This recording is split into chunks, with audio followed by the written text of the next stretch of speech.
The locks changed without warning. That was the part that stayed with Noelle Carter long after everything else. Not the rain soaking through her coat, not the weight of 8 months pressing against her spine, not even the candlelight flickering behind the glass doors where her husband sat laughing with another woman. It was the locks. Damien Ashcroft hadn't screamed at her, hadn't served her papers, hadn't even looked her in the eye. He had simply changed the locks on a Wednesday while she was working a 12-hour shift keeping other people alive, and let her figure out the rest standing in the freezing dark. She pressed her palm flat against the door. He didn't look up. Vivian Laurent did. She smiled. If you've ever been erased by someone who once promised to protect you, this story is for you. Stay until the end, because what happens next will shake you to your core. And if this story moves you, hit that like button. Drop your city or country in the comments. I want to see exactly how far this has traveled. Subscribe so you never miss what's coming next. Because what those four brothers did when they found out, nobody saw it coming. The rain had been falling since mid-afternoon, the kind of Chicago November rain that didn't announce itself dramatically, but simply arrived and stayed, soaking through everything gradually until cold became the only thing a person could feel. Noelle had worked the 7 to 7 shift at Mercy General, 12 hours on her feet in the maternity ward, which struck her later as either deeply ironic or simply cruel, depending on what kind of mood she was in when she thought about it. 8 months along, ankles swollen inside her compression socks, back aching in that dull, persistent way that had become background noise over the past several weeks. She'd declined the offer from her supervisor, Janine, to cut her shift short. Declined twice, actually. She didn't want to go home early. That should have told her something. The cab dropped her at the end of the private drive because the gate sensor wasn't responding to her code. She assumed it was a glitch. The system had been temperamental since the last software update Damien's security team had installed. Expensive equipment that nonetheless managed to malfunction at spectacular moments. She typed her code again. Nothing. Pulled out her phone to call Marcus, the night guard, and found that his number had been removed from her contacts list. She stood there for a moment in the rain trying to understand what she was looking at. Her own phone. Her own contacts. His number simply gone. She walked the perimeter to the side entrance, the one near the kitchen that she'd always found slightly embarrassing. That particular entrance that was used by staff, by delivery people, by anyone who wasn't supposed to use the front. Her key didn't work there either. She tried it 3 times, turning it carefully. Both directions the way you do when you're certain the problem is technique and not the fact that the lock has literally been changed. The kitchen light was on. She could see it through the frosted glass panel beside the door. Someone was inside. She knocked. Nobody came. She knocked again, harder this time, and then heard footsteps, Elena's footsteps. She recognized the pace. And then nothing. Just silence and the sound of rain. Elena Morales had worked in that house for 6 years. She had brought Noelle chamomile tea without being asked during the early weeks when morning sickness made the smell of almost everything unbearable. She had once sat with Noelle at the kitchen table at 2 in the morning when Noelle couldn't sleep, and they had talked for almost an hour about absolutely nothing. Elena's niece's quinceañera, a recipe involving plantains, the particular way Chicago light looked from the kitchen window in early spring. Elena didn't open the door. And that silence, was the moment something cold and specific moved through Noelle's chest that had nothing to do with the temperature outside. She made her way around to the front of the house. The main entrance, the one with the tall iron doors and the security camera mounted above the frame that Damien had once pointed to when they were first dating, half joking, half serious. Nobody gets in without me knowing. The doors were locked. Through the long vertical windows flanking the entrance, she could see into the foyer. The marble floors she had spent 3 weekends choosing, the lamp in the corner she'd found at an estate sale, and had rewired herself because she liked the shape of it, the small painting her mother had given her that she'd hung near the stairs. It was all still there, every object in exactly the same place, as though she'd simply stepped out for a while, as though she would be allowed back. She moved past the foyer windows toward the dining room, and that was when she saw them. Damien was at the head of the table. He'd changed into a charcoal shirt she didn't recognize, and he was leaning slightly forward in the way he did when he was relaxed, genuinely relaxed, the particular looseness in his shoulders that she had once believed only she could produce in him. Candles on the table, 2 glasses of wine. and Vivian Laurent in the chair that Noelle had sat in every night for 2 years, laughing at something he'd just said with her head tilted at an angle that suggested familiarity, comfort, the easy rhythm of two people who had been sharing the same space for a long time. Noelle put her hand on the glass. She didn't know she was going to do it. Her palm connected with the window and she held it there, and for a moment she simply watched, because some part of her brain was still processing, still trying to construct an explanation that made logical sense. A business dinner. An emergency meeting. Vivian was his attorney, after all. There could be documents, strategies, something urgent requiring this particular setting on this particular evening. Then Damien reached across the table and touched Vivian's hand. Not a handshake. Not a professional gesture. The kind of touch that meant something had already been decided, already settled, and whatever it was, it had nothing to do with legal strategy. Noelle's palm slid down the glass. She found herself sitting on the front steps. She didn't remember deciding to sit.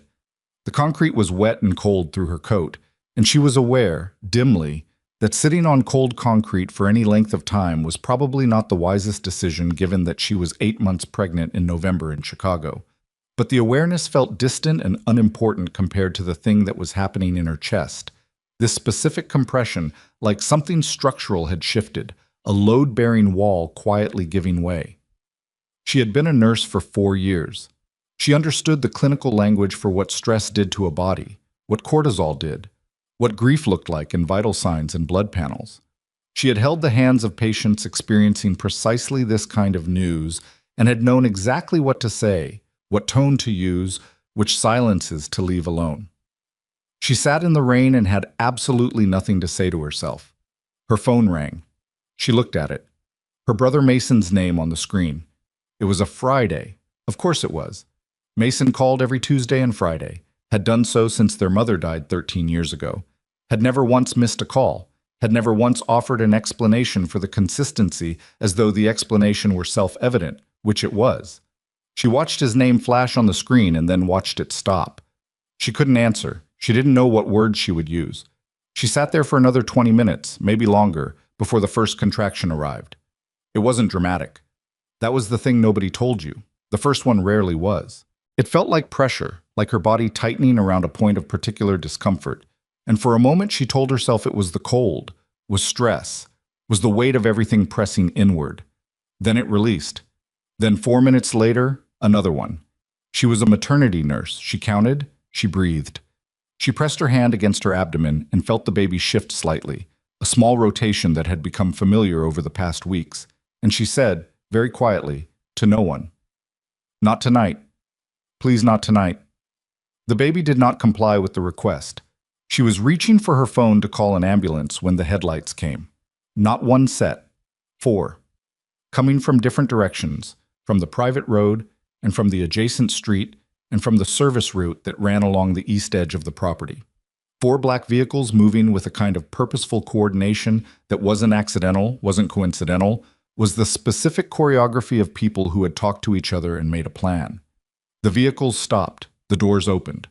Her brother Damon came out of the first one. Damon, 34, who had driven a city bus for 9 years and had hands like their father and the same particular stillness their father had carried.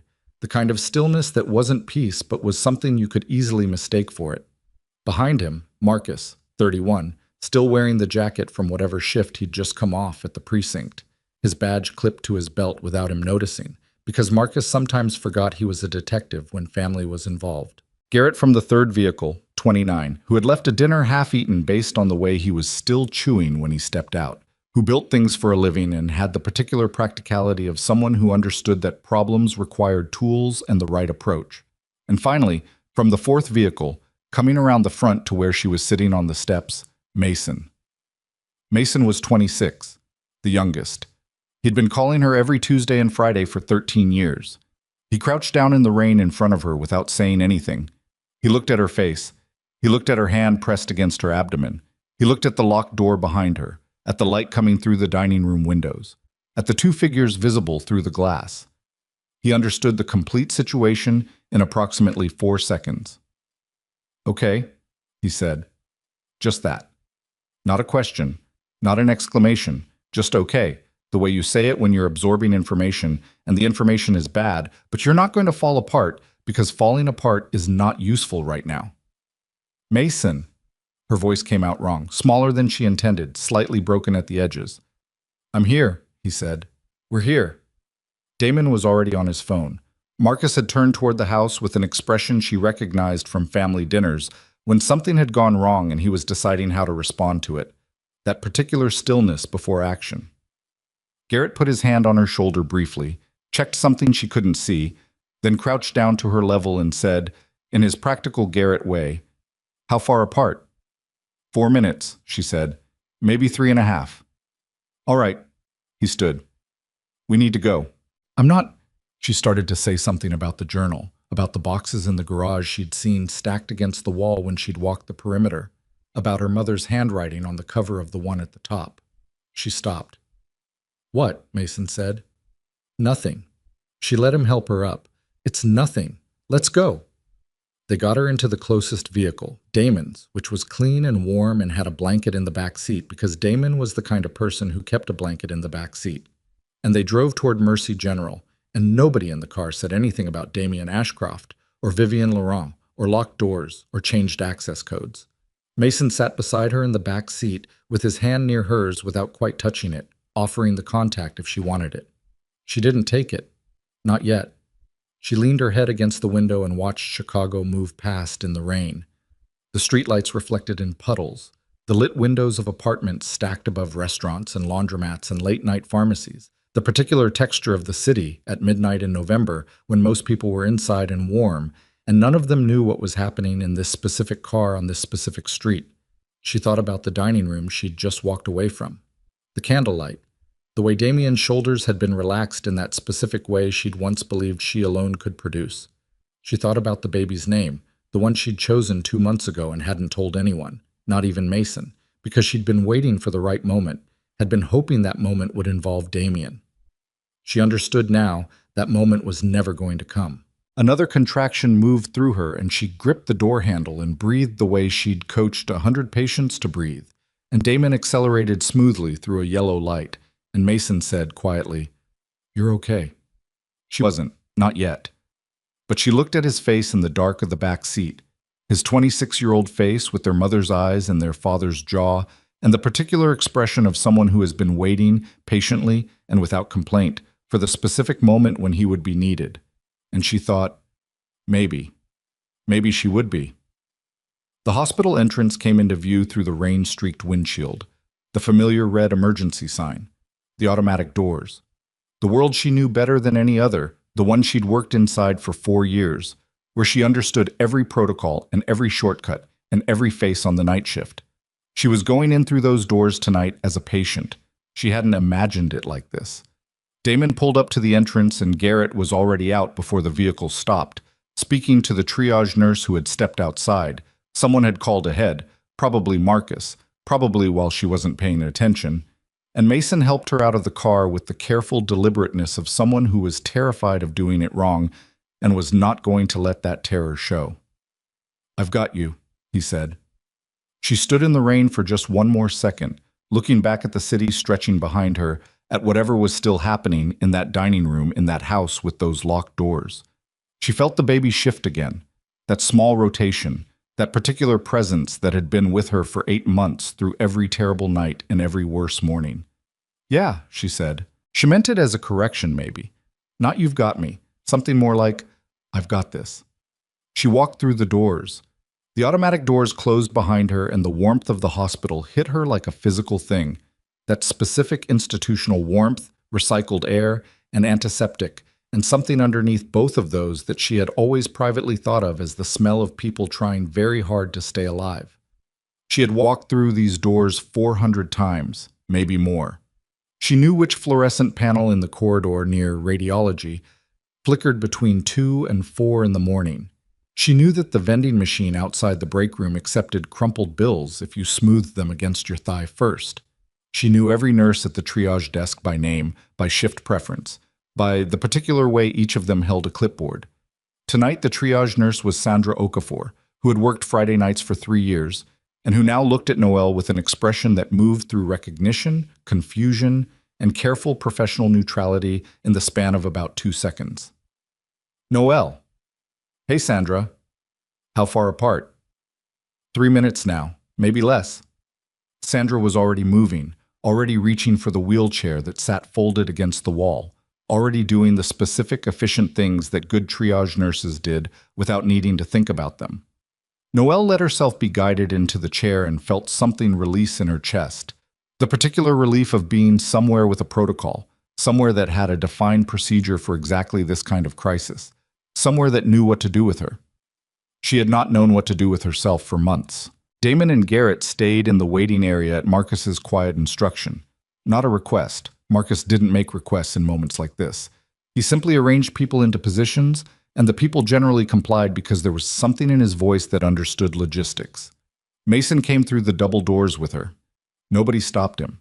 He was the kind of person who moved through spaces in a way that didn't invite challenge, not because he was large or intimidating, but because he walked like he was supposed to be there, wherever there happened to be. They put her in room 7. She knew room 7. She had stood on the other side of that bed more times than she could count. The nurse who came in to do the initial assessment was a woman named Patricia Holt, who was 53 years old and had been doing this since before Noelle was born, and who looked at Noelle's face for approximately 3 seconds before saying, "You want me to page Dr. Reeves, or you want someone you don't know?" "Reeves," Noelle said without hesitating. "Okay." Patricia wrote something on her chart. "Someone call your husband." The word landed in the room like something dropped from a height. Mason, standing near the door with his arms crossed, and his jaw doing a particular thing it did when he was angry and was not going to say so, said, "We'll handle that." Patricia looked at him, looked at Noelle, wrote something else on the chart, and left without pursuing it further, because Patricia Holt had worked labor and delivery for 30 years and understood which questions not to ask. The contractions were coming faster. Between them, in the brief windows of relative clarity, Noelle stared at the ceiling tiles and tried to organize her thoughts into something manageable. She kept returning to the boxes stacked in the underground garage, visible through the service entrance when she'd walked the perimeter, her life assembled into cardboard with no particular care, the kind of packing job done by someone who doesn't value the contents and is simply trying to clear space. She had seen the corner of her mother's journal, brown leather cover with the fraying edge on the lower right. She knew that fraying edge the way she knew her own hands. Her mother had carried that journal for years before the accident, had written in it almost every day, had left it 40% empty, a sentence unfinished on the last page as though she'd simply stepped away and would be back to complete the thought. Noelle had carried it through every apartment since, had never written in it, had always believed she would know the right moment when it arrived. It was in a box in a garage in a house she could no longer enter. "Hey." Mason had moved closer. I was sitting in the chair beside the bed now, forearms on his knees, not quite touching her, but near enough. "Where'd you go?" "Nowhere." Another contraction. She breathed through it, long exhale, the way she'd taught, the way she knew. And when it released, she said, "How did you know where I was?" Mason was quiet for a moment. "Marcus has been watching the house." She turned her head. "For how long?" "Few weeks." Mason. "You stopped answering on a Tuesday," he said. "Not a Friday. A Tuesday. You'd never missed a Tuesday before. I called Damon that same night." She looked at him. This 26-year-old who drove 40 minutes across the city every Sunday for family dinner and called her twice a week without explanation, and had apparently, without telling her, organized his brothers into some kind of quiet surveillance operation because she'd missed a phone call. "You should have told me," she said. "You would have told us to stop." She didn't argue with that because it was accurate. Dr. Reeves arrived at 11:47. Noelle knew because she checked the clock, because she was a nurse and checking the clock was reflexive, and assessed the situation with the brisk economy of a woman who had delivered approximately 2,000 babies and found drama unproductive. She was 61, short, had gray hair cut practically, and had once told Noelle during a particularly brutal overnight shift that the secret to longevity in medicine was refusing to take anything personally. "You're at 7 centimeters, she said, snapping off her gloves. "This is happening tonight."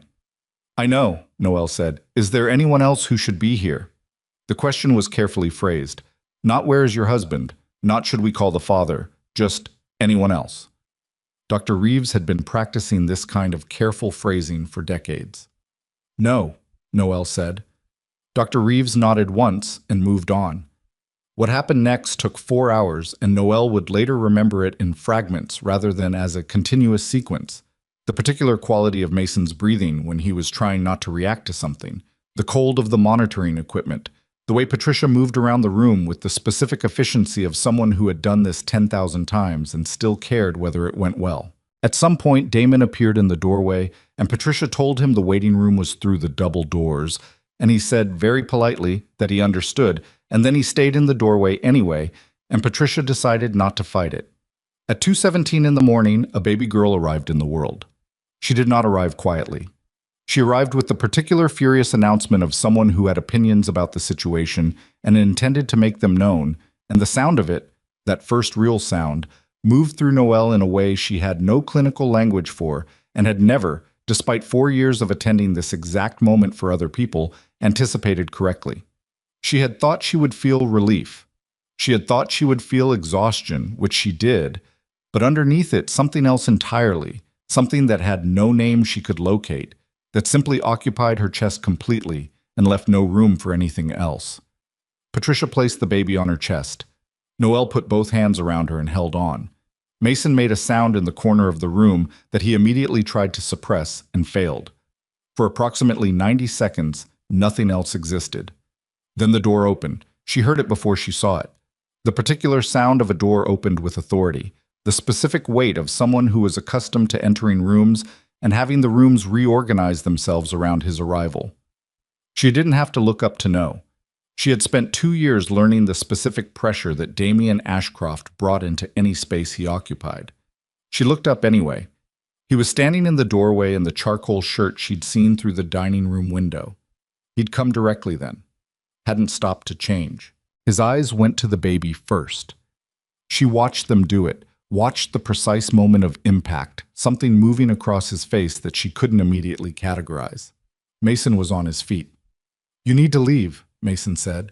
His voice was absolutely level, which was the most dangerous version of Mason's voice. "That's my child," Damien said. "This is a restricted area." "I don't care what I'm going to ask you one more time," Mason said, "to leave this room." Damien looked at Noelle. She looked back at him. She was holding her daughter against her chest with both hands, and she was exhausted in a way that went beyond physical, exhausted at a cellular level. And she looked at this man she had married 3 years ago. This man she had cooked breakfast for on Sunday mornings and argued with about the thermostat and sat beside in the dark on the nights when his particular demons made sleep impossible for him. And she felt nothing that she had expected to feel. Not rage, not grief, not the complicated ache she'd been carrying for months, just a very clear, very quiet understanding that they were done. "Damien," she said. Her voice came out steady. She was slightly surprised by that. He looked at her. "Not tonight," she said. Something moved across his face. She watched it happen, this brief, unguarded thing, before the control came back and he assembled his expression into something unreadable. He looked at the baby one more time. Then he turned and walked out. Mason remained standing until the sound of footsteps had faded completely down the corridor. Then he sat back down, put his hands on his knees, let out a breath slowly. "He found out fast," Damon said from the doorway. "Marcus," Mason said. "Marcus told him?" "Marcus told us he was on his way. Somebody from the house must have seen us leave." Mason looked at Noelle. "You okay?" She was looking down at her daughter. "Yeah," she said. She wasn't entirely, but the baby was warm against her chest and breathing in that particular new way. That rapid, shallow breath, the specific rhythm of a body that has just discovered it exists. And the not okay felt manageable in a way it hadn't in months. Like something she could carry rather than something carrying her. Garrett appeared beside Damon in the doorway. He looked at the baby. His face did something complicated and quiet. He cleared his throat.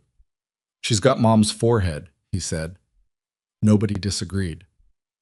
The next several hours moved in the slow, non-linear way of hospital time, vitals, documentation, the particular bureaucratic requirements that followed a birth, even when everything had gone without complication.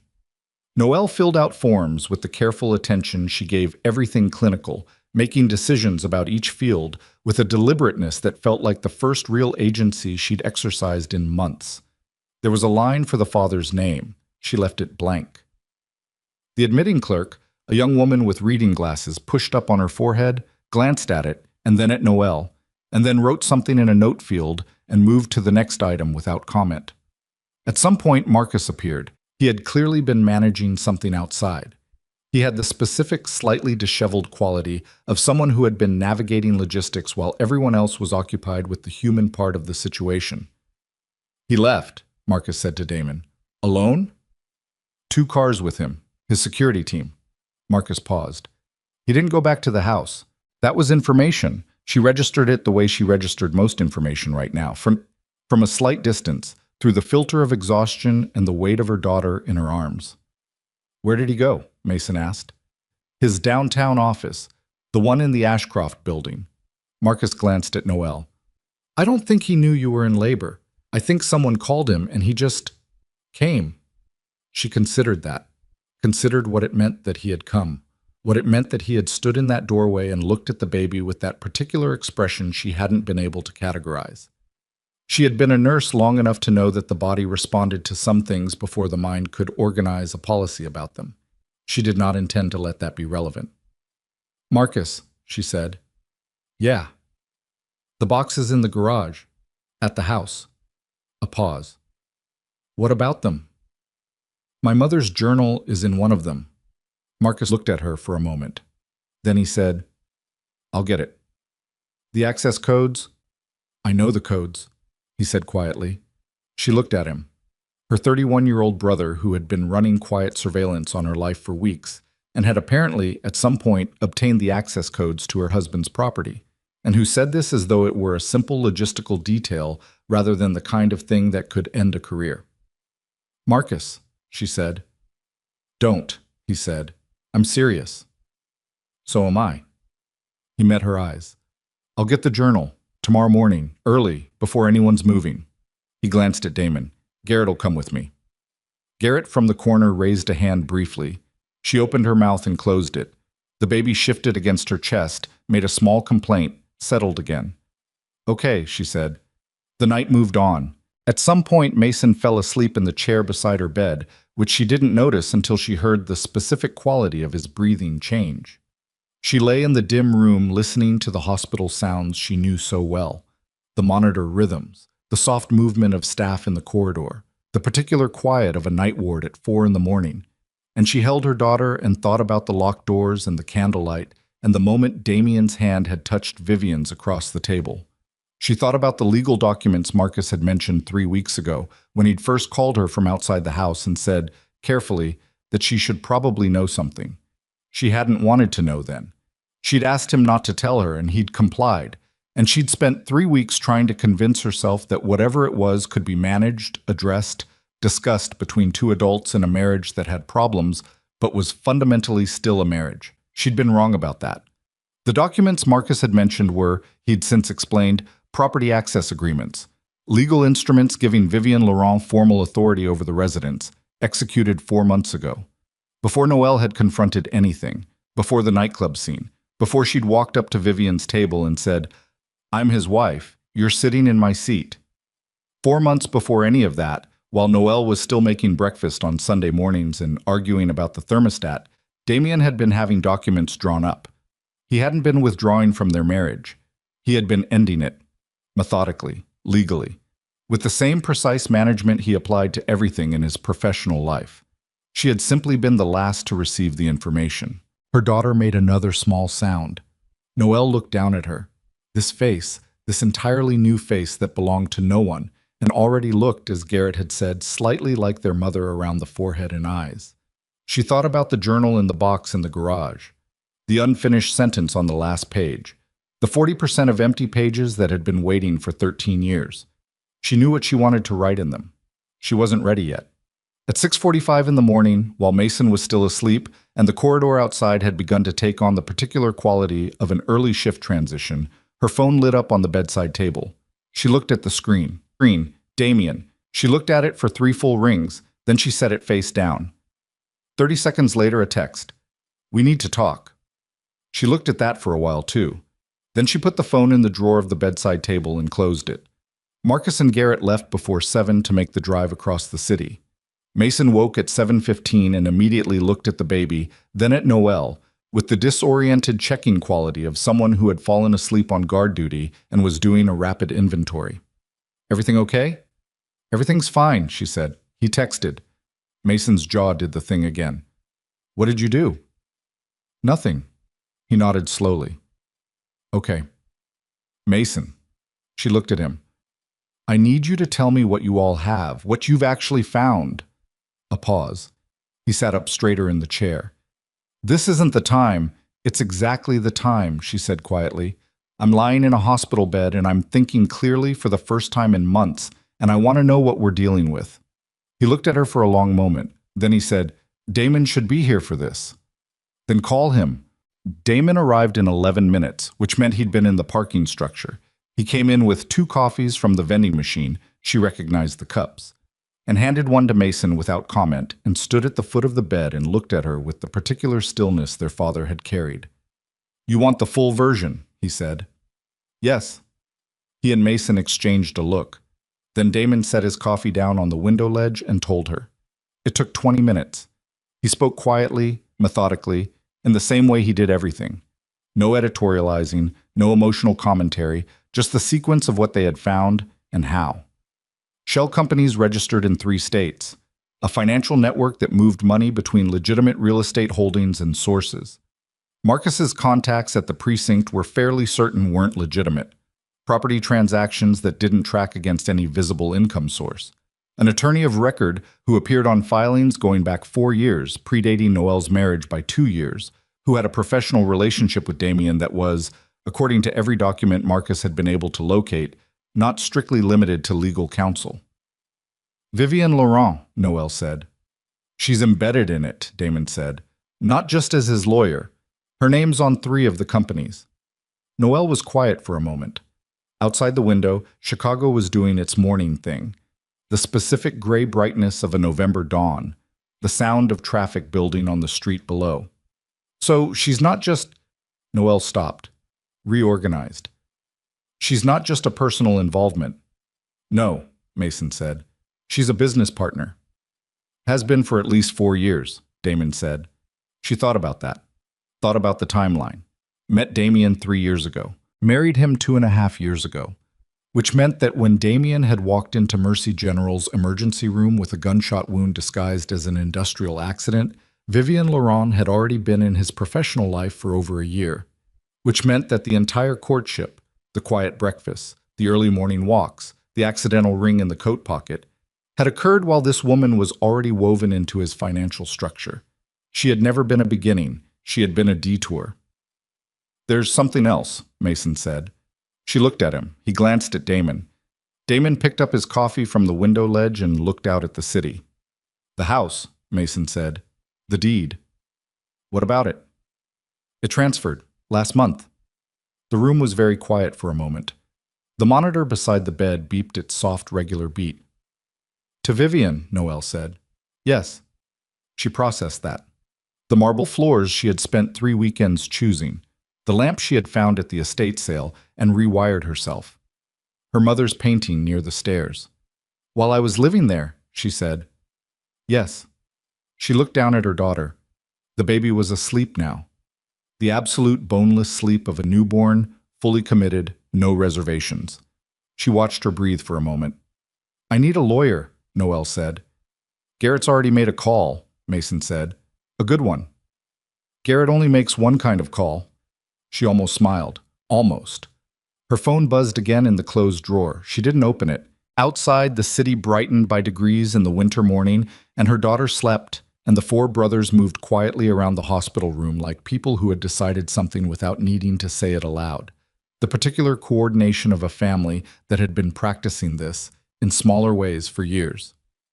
At 8:52 in the morning, Marcus called Damon from outside. Damon listened, said 3 words. Hung up. He looked at Noelle. "Damien's attorney contacted Marcus," he said. "Not his personal attorney. A different firm." He paused. "They're filing for custodial rights." The room went still. He hasn't even seen her, Mason said, and the level quality in his voice had shifted slightly, had developed an edge beneath it that hadn't been there before. Preemptive, Damon said, filing before any other proceedings. Noelle looked at the baby. She thought about what it meant.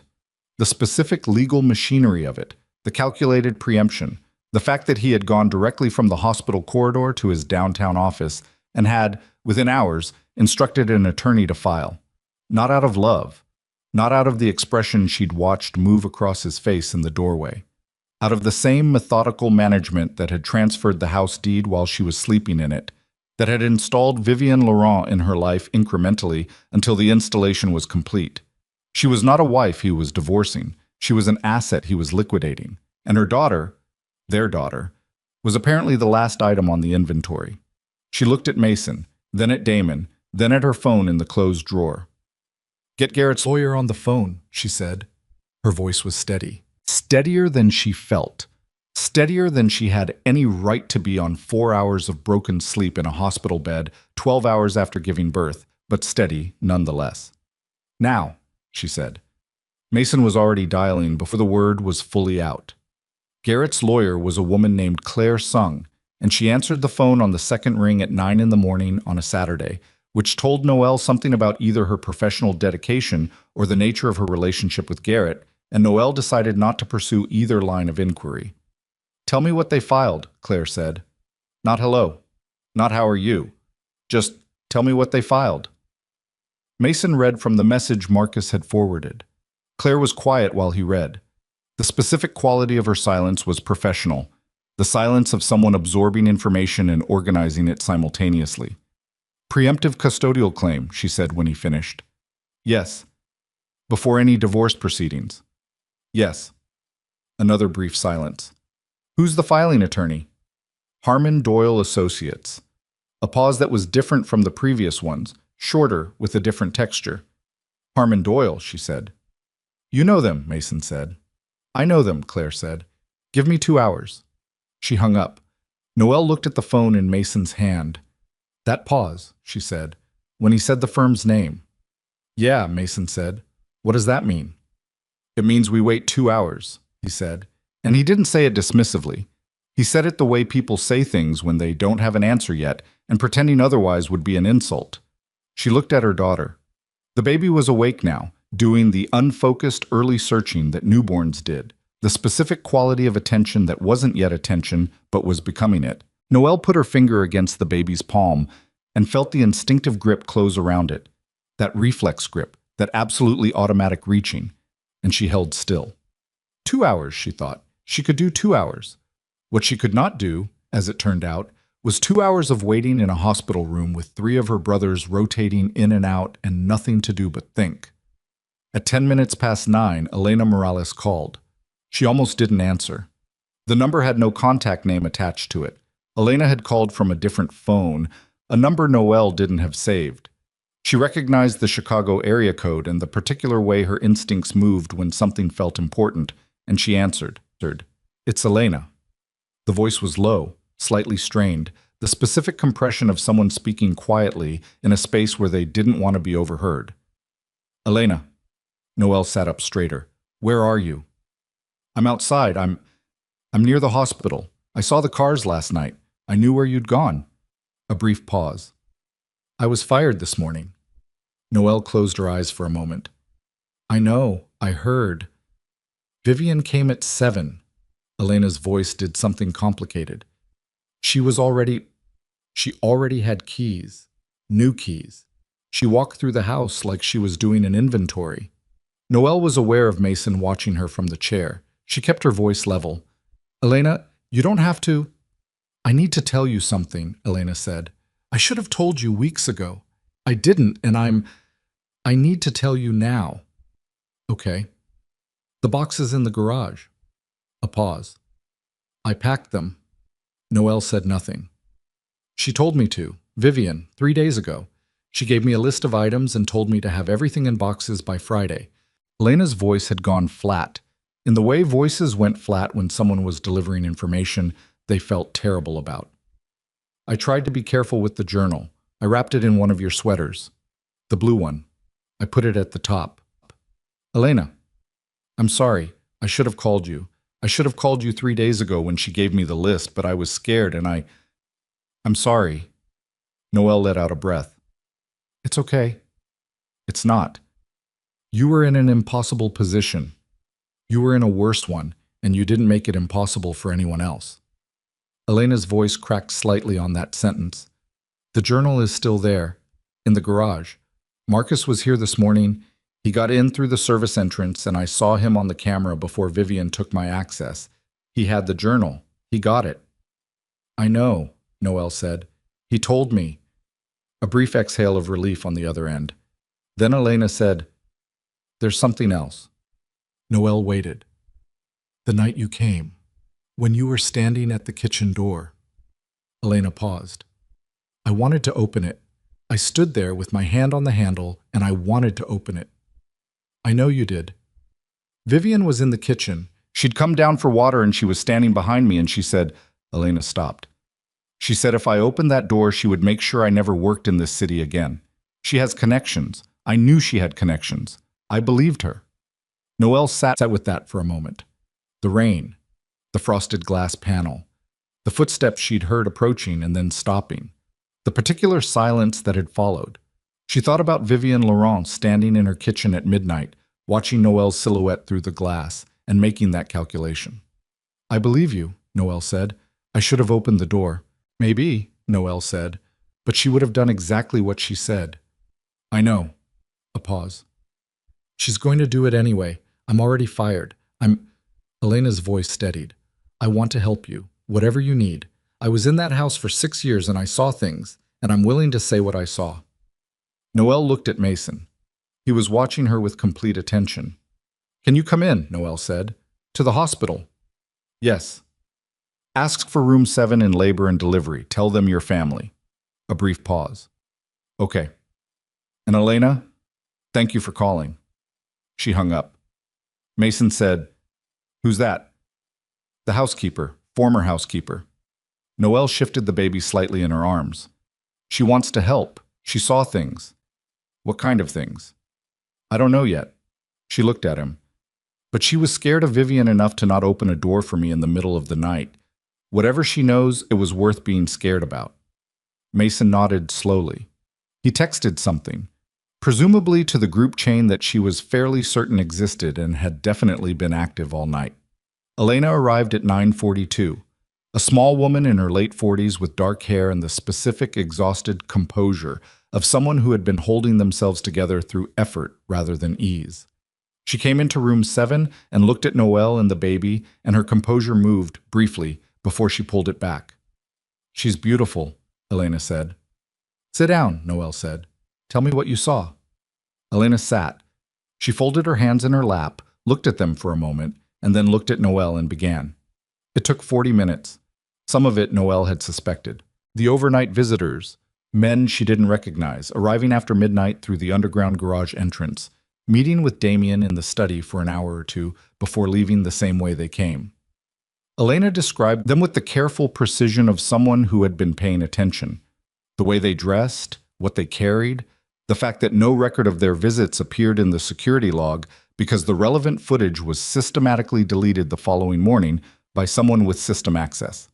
Some of it Noelle had not suspected. The phone calls Vivian made from the house, from a landline in the kitchen, which seemed deliberately chosen, which suggested she understood the landline wouldn't be captured on the same logging system as the mobile network. The specific days, always a Thursday, always after 11 at night, always for between 8 and 20 minutes. Elena had never heard the content. She had heard the tone, clipped, businesslike, a voice that was not using the phone to communicate warmth, but to communicate instructions. And then the last thing, the thing that Elena had been building toward for 40 minutes, that she had clearly been deciding whether to say for longer than that. There was a man, Elena said. He came 4 times in the last 2 months, not through the garage, through the front, openly, like a guest. Damien introduced him to me once as a consultant. She paused. His name was Reeves. Noelle went very still. Not Dr. Reeves, Elena said quickly.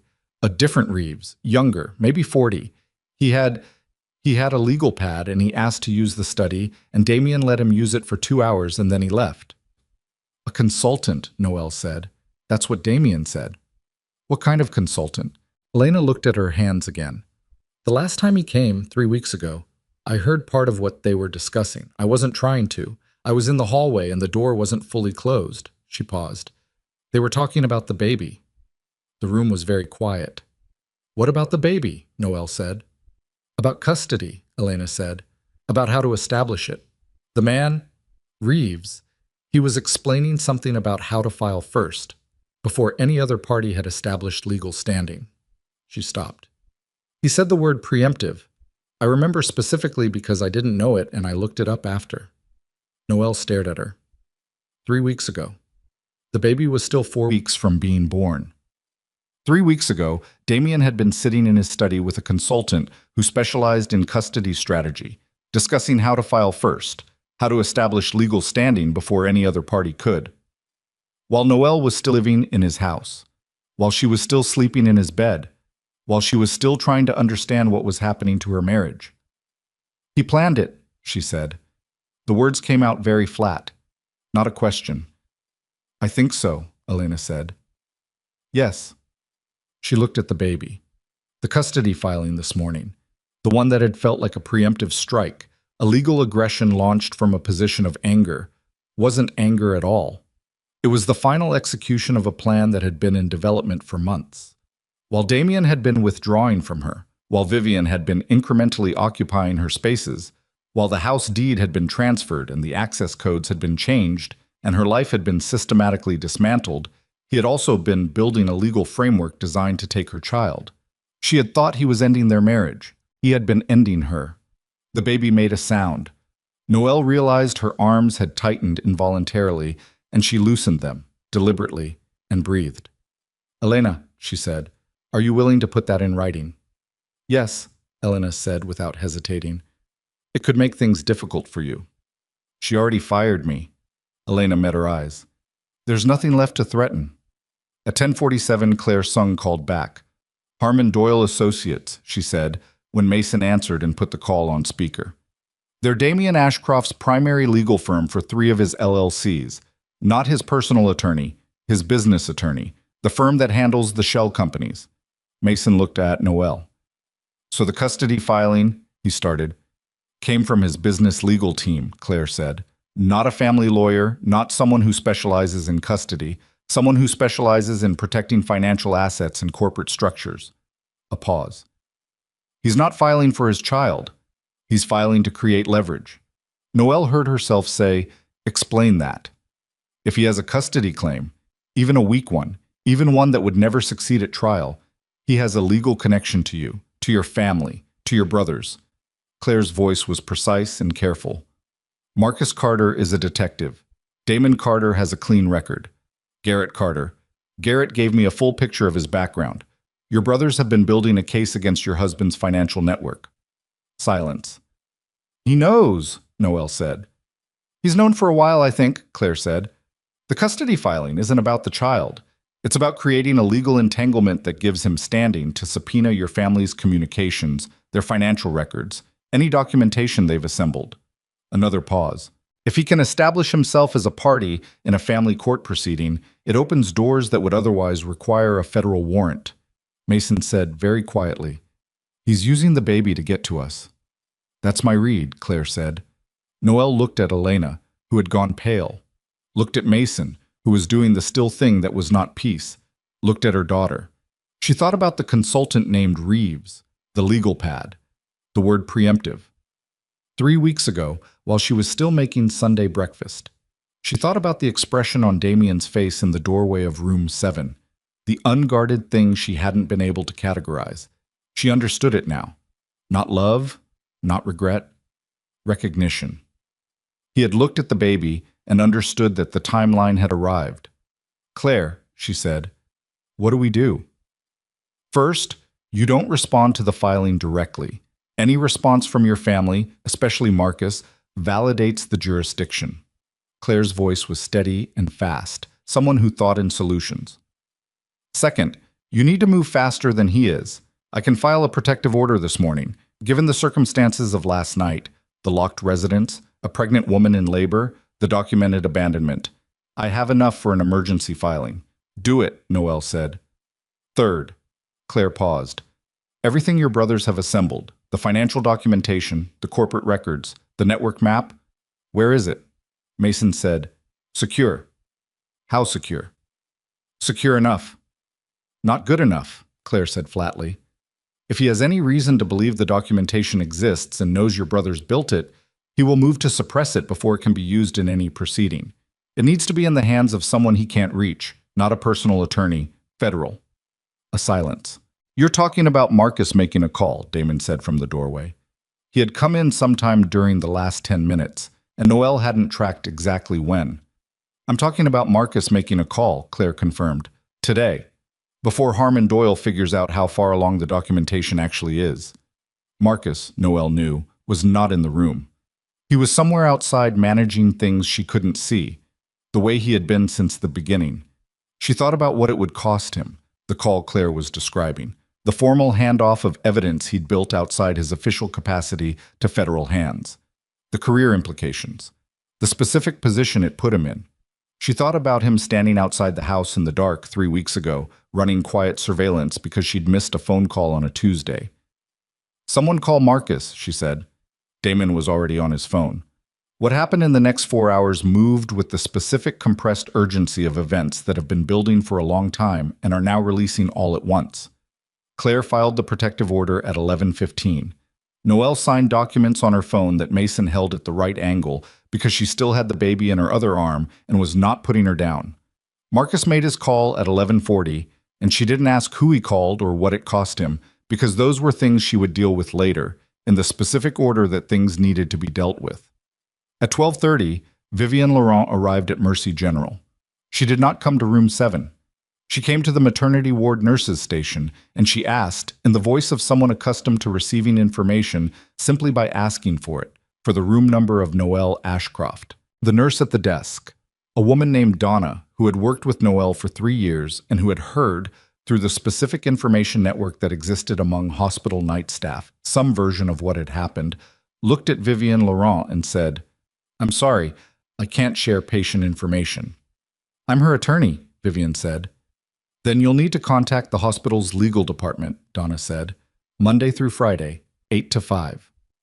Vivian looked at her for a moment.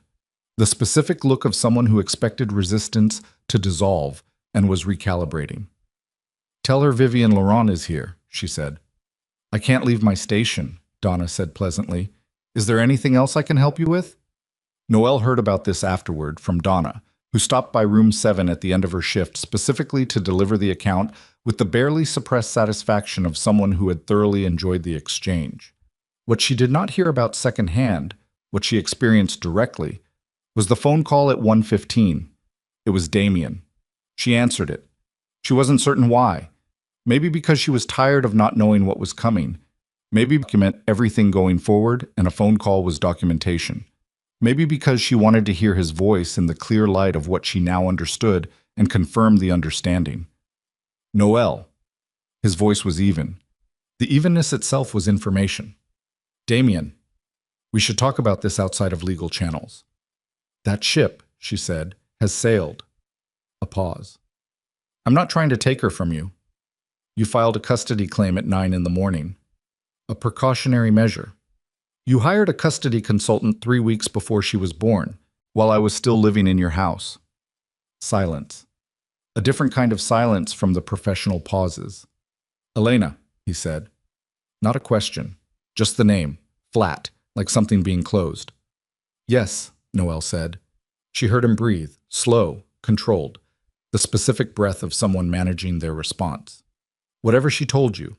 "I'm going to stop you there," Noelle said, and her voice was steady in a way she was going to think about later. This specific steadiness that had arrived somewhere in the last 12 hours and seemed to have settled into her bones. "I don't want to talk about what Elena told me or what it means. I don't want to discuss custody strategy or legal channels or precautionary measures." She paused.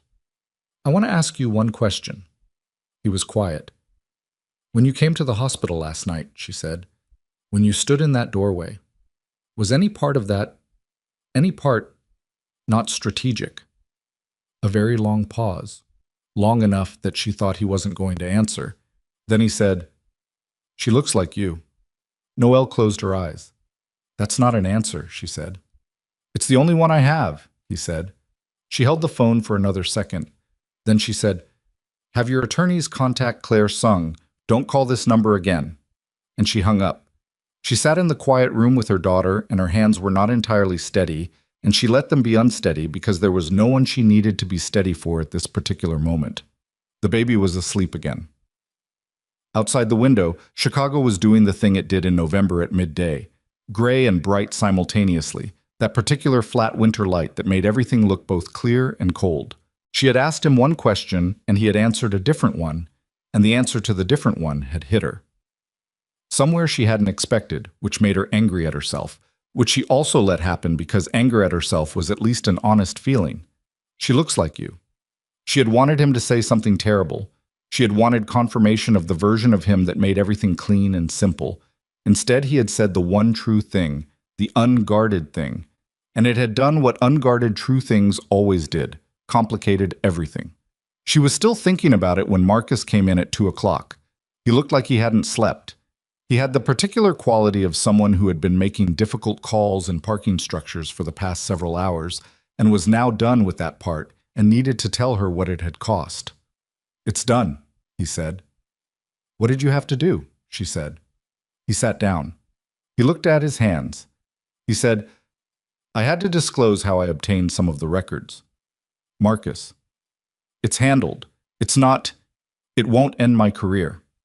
He said this carefully, in the way people said things that were true but contained additional detail they weren't sharing, but I had to give them everything, the full documentation, all of it. "And?" He looked up. "And they're interested," he said. "Very interested. The financial network is bigger than we knew. Harmon Doyle shows up in 3 other investigations already open. The custody filing this morning actually—" He paused. "It flagged something, the timing of it. They want to know why Damian Ashcroft would make a move that exposed his legal firm this morning specifically." "What does that mean?" Mason said from the corner. "It means something is already moving on their end," Marcus said. "Something we didn't know about, something that made him feel like he needed leverage, fast." He looked at Noelle. "He's not just trying to get to us. He's scared of something that was already coming." She absorbed that. Damian Ashcroft, who had managed a criminal network with the precision of a financial architect, who had dismantled her marriage with the methodical patience of someone executing a long-planned strategy, who had looked at his daughter through a hospital doorway and said, "She looks like you." He was afraid of something that had nothing to do with her, and he had tried to use her daughter as a shield. Something moved through her chest that was not grief and was not rage and was not the complicated ache she'd been carrying for months. It was something colder and cleaner, something that felt for the first time in longer than she could remember, like clarity. "Marcus?" she said. "Yeah." "Does Claire know about this? The federal interest?" "I called her from the parking structure." "What did she say?" He looked at her steadily. "She said you're no longer just the injured party in a divorce." He paused. "She said you're a witness." The word landed in the room and stayed there. Noelle looked at her daughter. 8 hours old. 8 hours in the world and already at the center of something that had been built long before she existed. Something that Noelle herself had walked into without understanding what it was. Something that had been patient and deliberate and had never, not for a single moment, included her in its plans. A witness. She thought about what that meant, what it would require, what it would expose, what it would cost her brothers, each of them, and in what specific ways. She thought about Claire Sung answering the phone on the second ring on a Saturday morning and saying, "Tell me what they filed." She thought about Elena in the kitchen doorway at midnight, hand on the handle, Vivian Laurent standing behind her. She thought about a legal pad and a man named Reeves, and the word preemptive looked up in a dictionary by a housekeeper who had packed her belongings into boxes with care, who had wrapped her mother's journal in a blue sweater so it wouldn't get damaged. She thought about all the things that had been done to her while she was looking in the wrong direction, and she understood that she was no longer the person who looked away. "Tell Claire," she said, "that I'll talk to whoever she needs me to talk to." She met Marcus's eyes. "All of it. Everything I know. Everything I saw. She paused. Everything I didn't understand at the time but understand now. Mason said, Noelle, I know what I'm doing, she said. He looked at her for a long moment, then he nodded. Outside, Chicago moved through its afternoon without knowing that anything had shifted in a hospital room on the 4th floor of Mercy General, that a woman who had been systematically erased had just decided to become something that couldn't be erased, something that left a record, something that would require a different and more significant effort to silence than changed locks and transferred deeds and a custody filing at 9 in the morning on a Saturday. She looked at her daughter. Your name, she said quietly, to no one in particular, and to the only person that mattered, is going to mean something. The baby slept on, indifferent to the weight of the statement, which was probably exactly right. The weight belonged to Noelle, and she was, for the first time in a very long time, prepared to carry it. 3 days after giving birth, Noelle walked out of Mercy General on her own feet. She had declined the wheelchair twice. Patricia Holt had given her the specific look of a woman who had seen this particular stubbornness before and understood it was not stubbornness at all, but necessity. The specific need of someone who had been horizontal and dependent and managed for long enough that standing upright under her own power was not a preference but a requirement. Patricia had noted the refusal in the chart and handed her discharge papers and said, quietly, at the door, You come back if anything feels wrong. Anything at all. I know the signs, Noelle said. I know you do, Patricia said. Come back anyway. Damon brought the car to the entrance. Not the house. She wasn't going to the house, would never go back to that house, but to the small apartment Elena had mentioned, the one far from Damien's network, which Elena had arranged through a cousin and which had been quietly stalked over the previous 2 days by her brothers in the specific way her brothers did things. Without announcement, without asking what she needed, simply determining what was necessary and providing it. She got into the car with her daughter in the car seat Mason had installed the previous afternoon, buckled in with the careful over-precision of a man who had watched 3 instructional videos and was taking no chances. She looked at the city moving past the window. Her daughter slept. Claire Sung called at 10:40. Harmon Doyle withdrew the custody filing, she said. Noelle looked at the back of Damon's head. When? This morning, 8:15. A pause. It's not a concession. It's a retreat. They pulled it because pursuing it was going to require discovery, and discovery was going to expose the connection between the firm and Ashcroft's financial network. Someone made a calculation. Damien, or his people, someone understood the filing was becoming a liability faster than it was becoming an asset. Claire's voice was precise. This is good news. It's also a warning. He's recalibrating. What does that mean for us? It means he's going to come at this differently. A brief pause. The federal contact Marcus made, they want to meet with you directly, not through representation. They want to sit across from you and hear what you know in your own words. When? They said as soon as possible. Their words. Noelle looked at her daughter's face in the mirror installed on the back seat headrest, one of those small convex baby mirrors, also installed by Mason, that let you watch the baby while driving. Her daughter's face in sleep had the absolute serenity of someone who had no historical context for any of this, which was, at this moment, the most beautiful thing Noelle had ever seen. Tell them tomorrow, she said. Morning. You gave birth 3 days ago. Tell them morning, she said again. Claire was quiet for a moment. All right, she said. I'll be there with you. I know, Noelle said. That evening, in the small apartment that smelled of new cleaning products and the faint residual scent of whatever Elena's cousin cooked on weekdays, Noelle sat at the kitchen table with her mother's journal open in front of her. Marcus had retrieved it that first morning, wrapped still in the blue sweater, undamaged. She had not opened it since it had come back into her possession. She had held it several times, had set it on the bedside table at the hospital and looked at it, had carried it home today in her bag without taking it out. Now she opened it.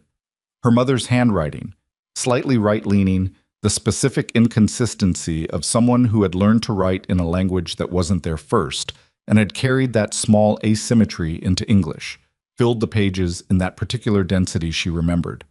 Not cramped, but full. Her mother had not wasted space. She read until Mason knocked on the apartment door at 7 with takeout containers from the Thai place near the hospital that she had eaten at approximately twice a week for 4 years and had mentioned once, offhandedly, 6 months ago. He remembered. Of course he did. They ate at the kitchen table with the baby and the portable bassinet Garrett had assembled that afternoon, the two of them not talking much, which was fine.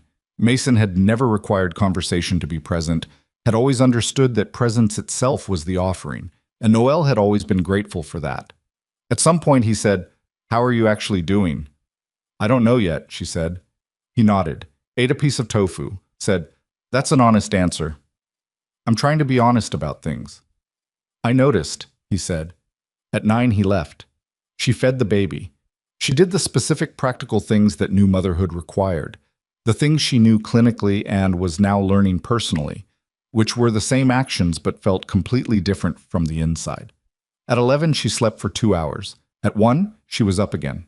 At 3 she sat in the kitchen dark with her daughter against her chest and thought about tomorrow. The meeting was in a federal building downtown. She had been inside it twice before, professionally, once accompanying a patient who needed to give a statement, once for a certification renewal that had been misdirected there by a clerical error. She knew where the parking was. She knew the security checkpoint on the ground floor required removing shoes. She knew these things, and knowing them was not the same as being ready, but it was something. She thought about Damien. She thought about the things she hadn't been able to stop thinking about for 3 days, which was the specific word. Preemptive looked up in a dictionary by Elena Morales after a meeting in his study 3 weeks before his daughter was born. She thought about the expression on his face in the hospital doorway. She thought about the phone call. "She looks like you." And the way he had said it, the unguarded quality of it, which she had been trying to categorize as strategy and kept failing to. She thought about what she was going to say tomorrow, and she thought about what she was going to have to be to say it. The federal building had a specific smell. Old carpet and recirculated air, and the faint institutional permanence of a place that had been processing serious matters for decades and had developed a particular gravity as a result. Claire met her in the lobby at 9, wearing a dark suit and carrying a leather portfolio, and looking like someone who had slept 8 hours and eaten a real breakfast, which Noelle suspected was true and which she did not resent. "You ready?" Claire said. "No," Noelle said. "Good," Claire said. "Honest people who aren't ready are more credible than people who are." They went through security. They took an elevator to the 6th floor. A woman with a federal ID badge met them in the corridor and walked them to a conference room with a table that had seen better decades and fluorescent lighting that made everyone look slightly unwell. 2 men were already in the room. One was perhaps 55, gray at the temples, with the specific quality of someone who listened for a living. The other was younger. Mid-30s, a legal pad, a pen he clicked twice and then set down. The older one stood. "Ms. Carter," he said it without the Ashcroft, she noticed. "I'm Special Agent Brennan. This is Agent Kowalski. Thank you for coming." "Yes," she said. She sat. Claire sat beside her. They talked for 3 hours. She had thought it would feel like an interrogation. It didn't. It felt like being very carefully listened to by people who were building something large and needed one specific piece and were trying to determine whether her piece was the right shape. Brennan asked questions in a particular sequence that she recognized, after about 40 minutes, as deliberately ordered. He was moving her through a timeline, establishing context before specifics, the way a good clinician took a patient history. She answered everything. She answered the things she knew directly and identified them as direct knowledge. She answered the things she'd inferred and identified them as inference. When she didn't know something, she said so. She described the phone calls Damien had taken in the next room at 2 in the morning during the first year of their marriage, when she had assumed they were business. She described the bruises on his hands that he explained as the gym, which she had believed because she had wanted to believe it. She described the passports she'd found in the back of the closet, 3 of them, different names, different photographs, all of him, which she had confronted him about once, and which he had explained as security measures, and which she had accepted because she had been, she understood now, choosing to accept explanations over information. She described Vivian Laurent. She described the timeline as she understood it, and Brennan cross-referenced it twice against documents he had in front of him, and both times he made a small mark on his paper. She described the night of the locked doors. Kowalski looked up from his pad when she got to that part. She described it completely. The rain, the failed codes, Elena's footsteps stopping behind the kitchen door, the candlelight through the dining room window, the way Damien's hand had touched Vivian's across the table. She described sitting on the front steps and the contractions starting and her brothers arriving in 4 black cars from 4 directions. When she finished that part, the room was quiet for a moment. Brennan said, "Ms. Carter, the passports you mentioned, can you describe them in more detail?" She described them. He made another mark. They broke at noon. Claire walked her to the elevator and said quietly, "You're doing well." "I feel like I'm taking everything apart," Noel said. "You are," Claire said. "That's the job right now." They went back in. At 1:45, Brennan put his pen down and said, "We're going to need you to be available over the next several weeks, potentially longer. There may be additional sessions." He paused. "I want to be direct with you. What you've described today, combined with what we already have, is significant. Damien Ashcroft's network is part of a larger investigation that has been active for 14 months. You filled in gaps that we could not otherwise account for." Noel looked at him. "What does that mean for the custody situation?" "The custody filing was withdrawn. Any future filing will be significantly complicated by the proceedings we're now initiating." He said it carefully. "I can't make you promises about legal outcomes. What I can tell you is that your cooperation has material value and that this office takes the safety of cooperating witnesses seriously." Witnesses. The word again. Landing the same way it had the first time, with the same specific weight. "My brothers," she said. "What happens to Marcus?" Brennan looked at her steadily. "Your brother came to us voluntarily with documentation he'd assembled through a combination of public records and," he paused, "methods that were technically outside his official capacity." Another pause. "He disclosed everything, fully. The documentation he provided is accurate, substantial, and is being treated as voluntarily submitted evidence. His cooperation has been noted." He held her gaze. "I can't make promises, but voluntary full disclosure carries significant weight." She let out a breath. It was not a guarantee, it was not clean, but it was something a person could work with. That evening, she called her brothers together at the apartment. All 4 of them, the first time since the hospital, sitting in the small living room with the baby asleep in the bassinet in the corner and takeout containers on the coffee table. She told them everything Brennan had said. She watched their faces as she talked. Damon still, absorbing. Garrett with that particular practical attention of someone building a picture. Mason watching her instead of processing the information, checking her the way he always checked her, looking for the thing underneath the thing. When she finished, Marcus said, "The disclosure." He said voluntary full disclosure carries significant weight. Marcus looked at the ceiling.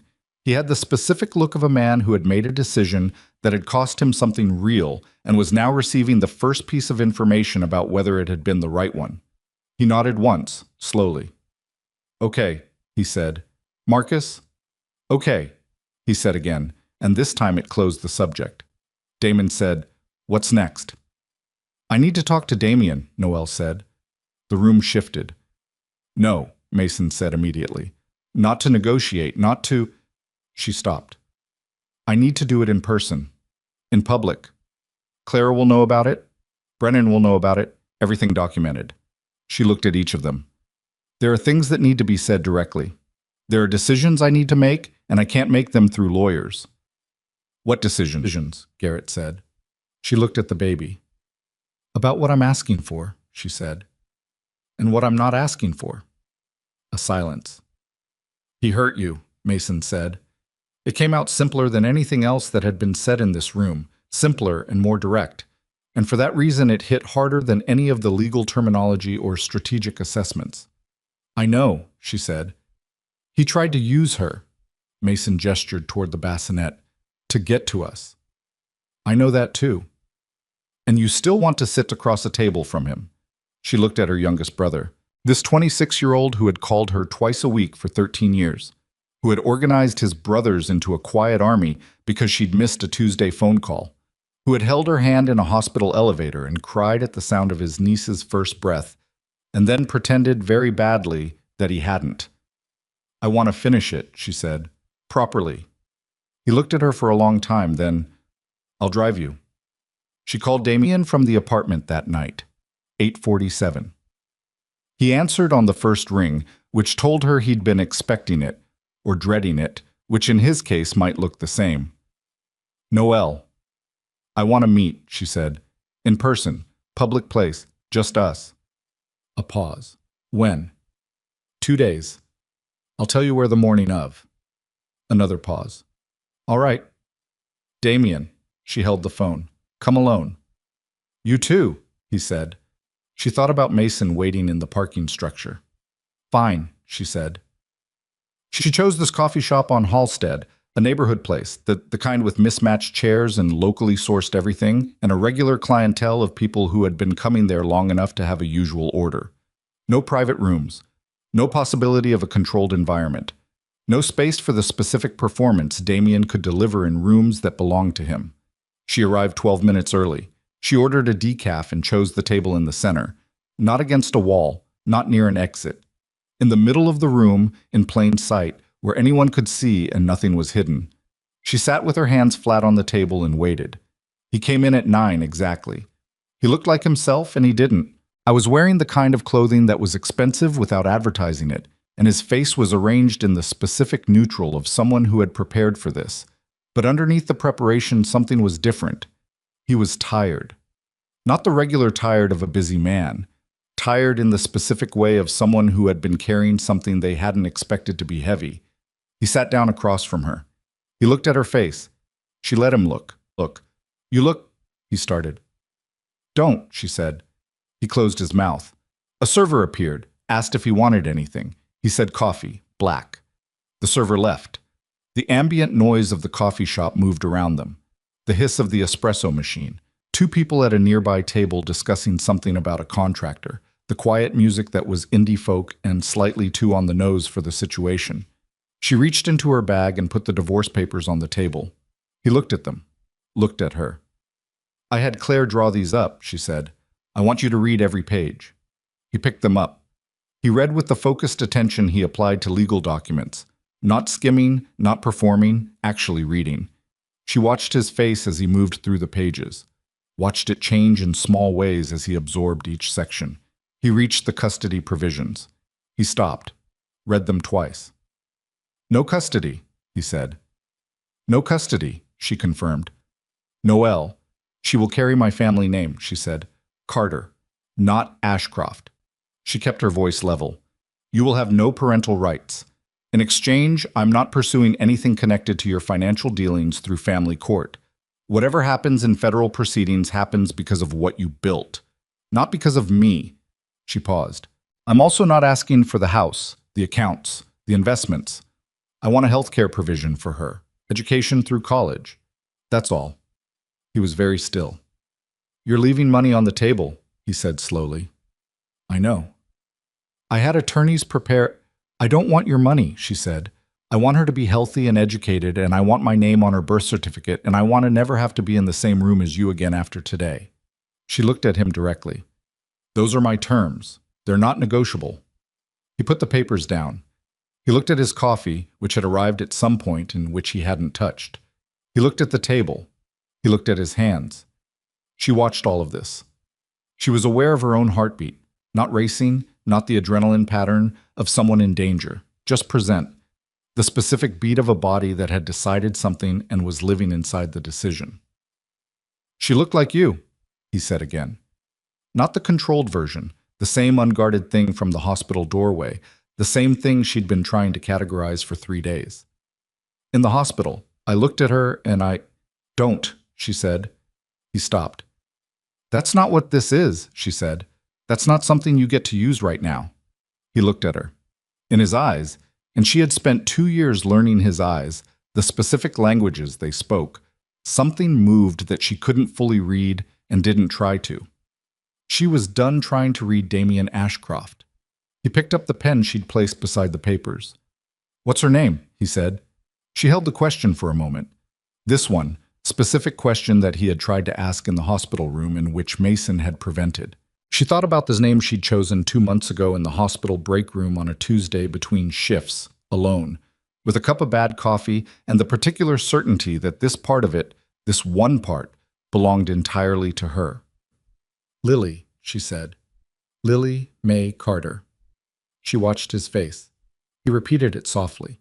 Just the name, once, under his breath, like something being memorized or mourned, or both. Then he put the pen to the first signature line and signed. He moved through the document with the same focused attention he'd read it with, each page, each provision, each line requiring a signature. She watched him do it. She was aware of the ambient coffee shop sounds continuing completely indifferently around them.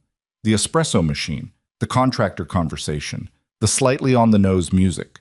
The specific ordinary reality of a public space that had no idea what was being finalized at this particular table. He reached the final page. He signed. He put the pen down. He sat back in his chair and looked at her, and she looked at him, and between them on the table were the signed papers and 2 untouched cups of coffee and the entire weight of something that had been built and had been taken apart and was now finished. She picked up the papers. She straightened them against the table. She put them in her bag. She stood. He stayed seated. She looked at him one last time. This man she had married, this man she had believed in, this man who had touched someone else's hand across a candlelit table while she stood outside in the rain. She looked at him with everything she now understood and without the anger she had expected to feel, because the anger had burned through somewhere in the past 3 days, and what was left underneath it was something quieter and more final. She picked up her bag. "Take care of yourself, Damien," she said. Not warmly, not bitterly. Simply the way you said things when you meant them factually and had nothing else to add. She walked toward the door. Behind her, she heard his chair not move. She pushed through the glass door and the November air hit her, cold and direct. The specific cold of a city that did not adjust itself to anyone's emotional state. Mason's car was visible at the end of the block. She could see the shape of him behind the wheel. She walked toward it. Her hands were steady.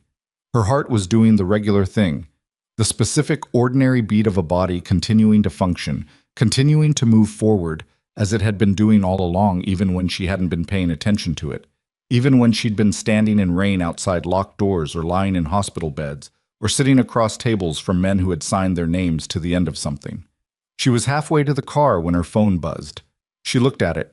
A text from a number she didn't recognize. 4 words. "We need to talk." Not Damien's number, not Claire's, not any number she had ever seen. She stopped on the sidewalk. She read it again. She looked back toward the coffee shop. Through the window, she could see Damien still at the table, both hands flat, looking at the surface in front of him. He had not moved. He was not on his phone. She looked at the text again. "We need to talk." And then, a second later, a follow-up message from the same unknown number that made the cold in her chest have nothing to do with November in Chicago. It's about Vivian, and what she's been doing without him. She stood on that sidewalk for 11 seconds. She counted them without meaning to. The nurse's habit of tracking time, of anchoring herself to measurable things when the unmeasurable was threatening to take over. The cold moved through her coat. Behind her, the coffee shop window held Damien's silhouette, still seated, still not moving. In front of her, Mason's car idled at the curb. The unknown number on her screen waited. She called Claire. "I just got a text," she said when Claire answered. She read it out loud. Both messages, word for word. A silence on Claire's end that had a specific quality, not surprise, but the particular stillness of someone recalibrating rapidly. "Don't respond," Claire said. "Don't call the number. Where are you right now?" "Sidewalk outside the coffee shop. Mason's across the street." "Get in the car. I'm calling Brennan." She got in the car. Mason looked at her face and said nothing, which was the correct response. He pulled away from the curb smoothly and drove without asking where, because she hadn't told him, and he understood she needed a moment before she could answer that question. She looked at her phone. The 2 texts were still there on the screen, short and absolute, sitting in a white bubble against gray. "We need to talk. It's about Vivian and what she's been doing without him." Without him. She turned that phrase over in her mind. Not without you. Not behind his back. Without him. Which implied a separation between Damien and Vivian that she had not, until this moment, considered as a genuine possibility.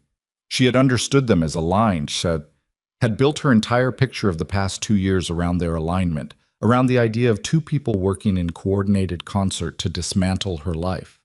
The possibility that they were not entirely aligned, that something existed between them that Damien himself didn't know, opened a dimension she hadn't accounted for. Claire called back in 6 minutes. Brennan wants to know if you're willing to respond to the text under supervision. Yes, Noel said. His office.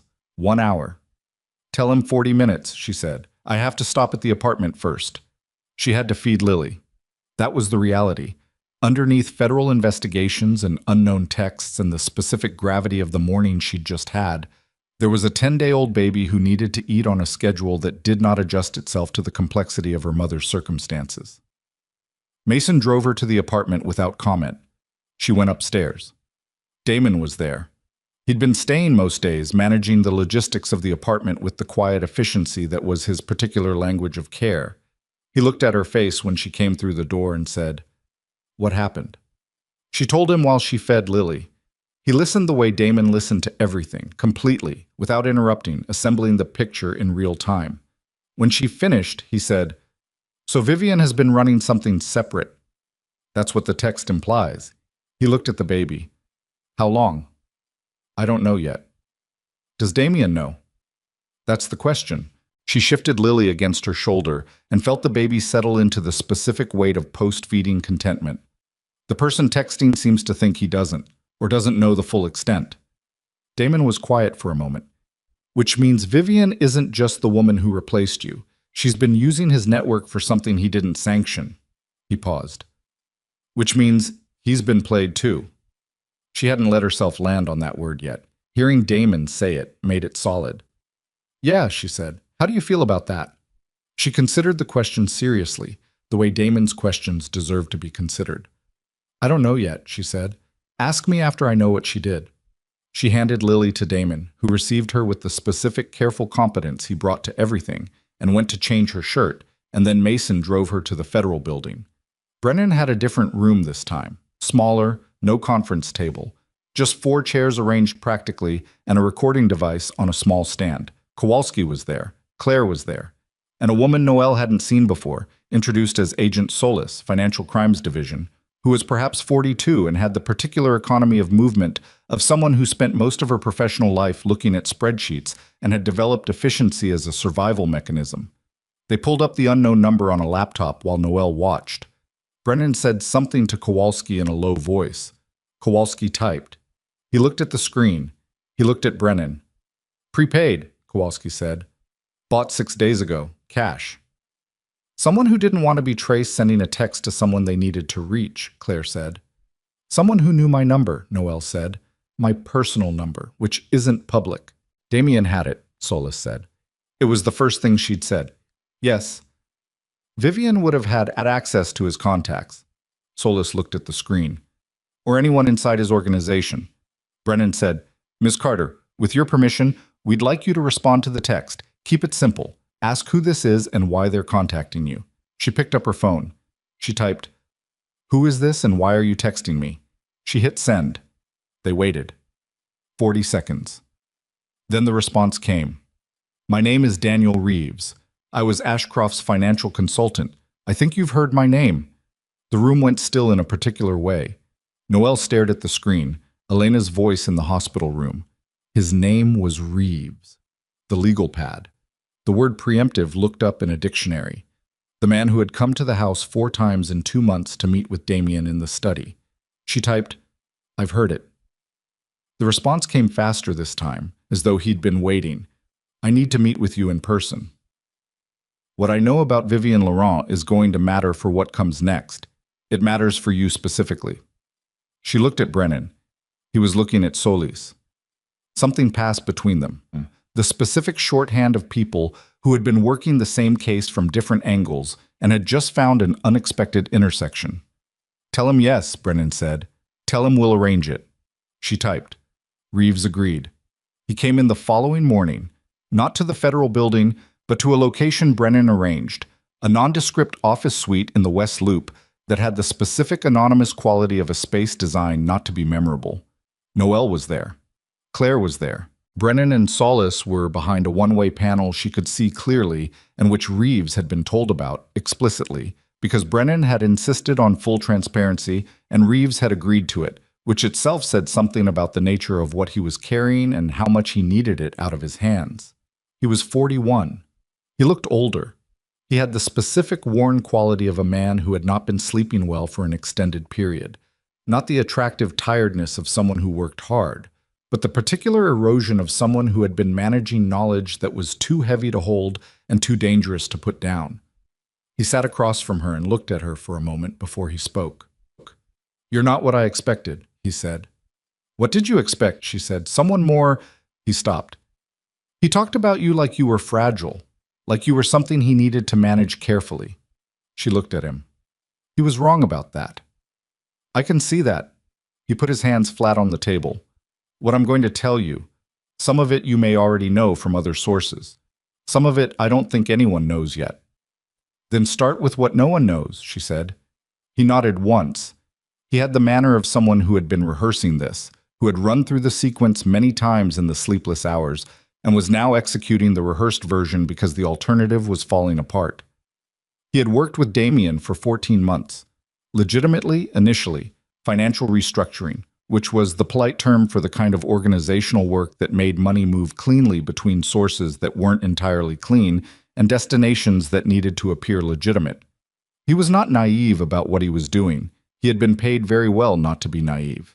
Vivian Laurent had been his point of contact. Not Damien, Vivian. She had hired him, had briefed him, had managed the relationship. Damien had been present at meetings, had signed off on strategies, had functioned as the visible authority. But the operational decisions, which accounts received which transfers, which shell structures were layered how, which transactions were timed to coincide with which public filings, those decisions had come from Vivian. "She's not his lawyer," Noel said. "She is. Also," he paused, "she's also been running a parallel structure inside his network for approximately 2 years." Noel looked at her hands. 2 years. The length of her marriage. "A parallel structure," she said. "Accounts he doesn't know about. Companies registered under his network's umbrella that he believes are dormant, legacy entities from older operations." "They're not dormant." He paused. "She's been moving money through them, not for his benefit, for hers." "How much?" he told her. The number was large enough that Claire, who had presumably heard large numbers professionally, made a very small sound that she immediately suppressed. Noel absorbed it. "He doesn't know," she said. "He didn't when I last had visibility, which was 3 weeks ago, when I decided I needed to stop having visibility." Reeves looked at his hands. "I came to you because I didn't know who else. I couldn't go directly to federal without... I needed someone in the middle who had standing, who had reason to be talking to them already." He met her eyes. "I heard through people I know that you'd cooperated, that you'd sat down with Brennan." "How did you hear that?" "Vivian told someone. She was..." He stopped. "She was not happy about it. She said it was manageable, but she was not happy." Noel thought about what it meant that Vivian Laurent knew she had sat down with federal agents and had described it as manageable. The specific confidence of that. The assumption that whatever Noel knew or said could be contained, could be accounted for, could be controlled from a distance by a woman who had been running a parallel financial structure inside a criminal network for 2 years without the network's primary operator noticing. She thought about the custody filing. Leverage, Claire had said, creating legal entanglement. She thought about who had actually wanted that leverage and why. "The custody filing," she said. Reeves looked at her. "It came from Harmon Doyle," she said. "Damien's business legal firm, not his personal attorney." "Yes." "Vivian is on 3 of the Harmon Doyle client accounts." "Yes." "Did Damien instruct that filing?" A pause. A long one. The specific length of a pause when someone is deciding how honest to be about something that implicates them in additional complexity. "No," Reeves said. The room was very quiet. "She filed it," Noel said, using his firm, under his name. "She has authority on those accounts. She had authorization, legitimately, to direct legal action on matters pertaining to the network's interests." He looked at the table. "She determined that your cooperation with federal agents constituted a threat to the network's interests and took action to create leverage." Without telling him. Without telling him. Noel sat with that for a long time, longer than was probably comfortable for anyone in the room. She was aware of Claire beside her, aware of the one-way panel and Brennan and Solis behind it, aware of the fluorescent light and the anonymous office, and the worn man across from her who had been carrying this for 3 weeks and had chosen her, specifically, as the person to hand it to. She thought about Damien on the phone. "I'm not trying to take her from you." She thought about the confusion in his voice, the specific qualities she had categorized as manipulation and was now re-examining. She thought about him sitting in the coffee shop with the papers signed and his hands flat and his face doing the things she couldn't read. And she understood now that what she hadn't been able to read was a man who had also been operating with incomplete information. He had built something, and the person he'd trusted most had been quietly taking it apart for her own purposes, using his infrastructure, his name, his legal authority, while he was focused elsewhere. She almost felt something about that. Almost. "Mr. Reeves," she said, "are you willing to provide all of this to federal agents directly, on record?" "Yes," he said. "That's why I'm here." She stood. She went to the door. She opened it and said to the hallway, "He's ready." Brennan came in with Solis. She went out into the hallway and leaned against the wall and looked at the ceiling and breathed. Claire came out a minute later and stood beside her. "You okay?" Claire said. "She filed the custody claim," Noelle said, "against my daughter, without Damien knowing, to protect her own money." She paused. "She used my child as a legal instrument to protect money she'd stolen from her own client." Claire was quiet. "Yeah," Claire said. Noelle looked at the ceiling for another moment, then she pushed off the wall. "What happens now?" "Reeves testifies. Solis traces the accounts. She already has threads from what Marcus provided. Reeves fills in the gaps. Vivian Laurent is going to have a very significant legal problem very soon." Claire paused. "Damien Ashcroft is going to have a significant problem too, but a different one. Reeves's information actually, it separates him somewhat from the parallel structure. He's still liable for what he built and what he knew. But what Vivian did inside it without his knowledge, that's on her." "Will it matter?" Noelle said. "For him, in terms of what he faces?" "It may reduce certain charges. It won't eliminate exposure. He built the network. He knew what it was." Claire paused. "But it matters for context." Noelle thought about Damien's handwriting on the signature lines of the divorce papers.